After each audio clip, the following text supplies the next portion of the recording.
Have you ever walked into a room feeling completely fine and then suddenly your energy crashes? Or maybe you felt emotionally heavy after talking to someone, had strange nightmares, overwhelming anxiety out of nowhere, constant bad luck, or felt spiritually drained no matter how much rest you got the night before. Some people call it stress, some call it projection, and others call it a psychic attack. Diving into one of the most misunderstood topics in spirituality, what psychic attacks actually are, how they happen, and fear can feed them, and most importantly, how to protect your energy without becoming paranoid. Because spirituality does not come with a manual, and when you start awakening, you begin noticing energies most people ignore.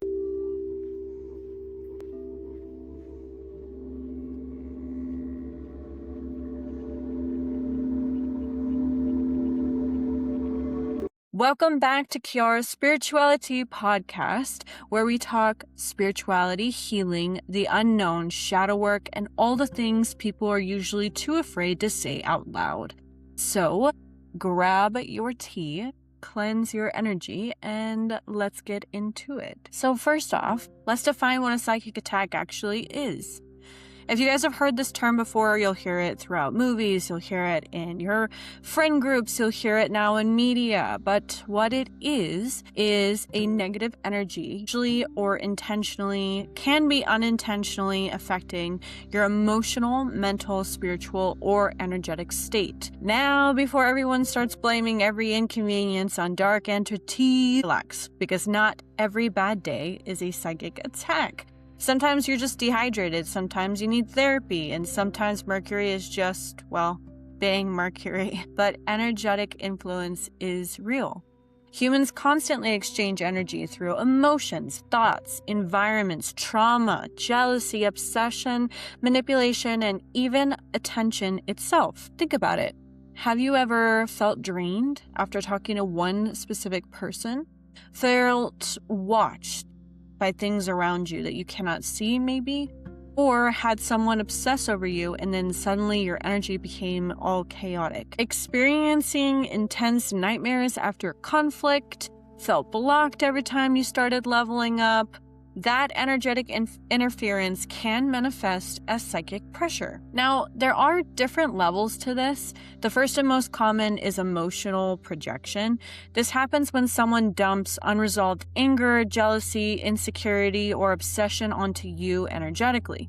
They may also not even realize that they're doing it, just so you're aware. Then there's intentional psychic attack. Now, this is when someone consciously sends harmful energy through spell work, focused intention, manipulation, as we say lightly, envy, rituals, or obsession fixation. And honestly, the strongest attacks usually don't come from random strangers. They often come from the wounded people with emotional attachments to you. Exes, fake friends, people who secretly compete with you, and people angry that you evolved or that you've grown and transitioned. Now let's get into how psychic attacks can feel like. Maybe you feel sudden exhaustion, maybe you feel brain fog, anxiety that feels foreign and like random, constant bad dreams, feeling spiritually disconnected, random fear or paranoia, even mood swings that don't feel like you all the time, feeling heavy for no obvious reason. But, and this is very important, spiritual discernment matters. Not every mental health struggle is spiritual warfare, so don't get your panties in a bunch. Sometimes the most spiritual thing you can do is sleep, hydrate, set boundaries, go outside, or seek some professional support. So why does fear make it worse? Here's where people get trapped online spiritually, and I see this every day, all the time, whenever I'm scrolling, where people are fear-mongering or trying to tip off fear strategies for growth or views or whatever. Fear feeds vulnerability, okay? The moment people become obsessed with demons, curses, attacks, and paranoia, they unintentionally give power to fear itself, and fear weakens your energetic boundaries. A spiritually grounded person understands protection is stronger than paranoia. You do not need to live terrified of every evil eye, every full moon, or every strange dream, or even when Mercury goes retrograde. So, how do you protect yourself spiritually? Number 1, boundaries. Boundaries in everything. Whenever you do readings on yourself or others, if you're even like in your house and it feels like the energy's all chunked up and needs cleansing, clean your house, set some boundaries. Don't let people over until you clear out the energy. Not everyone deserves access to you, your energy, your body, your thoughts, your spirit, your sacred space. You need to make sure that you understand those boundaries. I have had to learn this myself over and over, still learning this every single day, where sometimes people just don't need to be or use your energy. So my suggestion would be something that I personally do. I actually bought black tourmaline. I also have labradorite. This is one of my favorite pieces. I wear shungite and black tourmaline every single day. I have selenite over doorways where a lot of people come in, the front door, the garage, the back door, so that I have protection fields. So I would highly recommend you do a crystal grid in your house with 4 of your black tourmalines. You could put them in each corner of your space that you want cleared. You can put it in all 4 corners of your house. You could put it in every 4 corner of your rooms. I have it gridded out in every single room.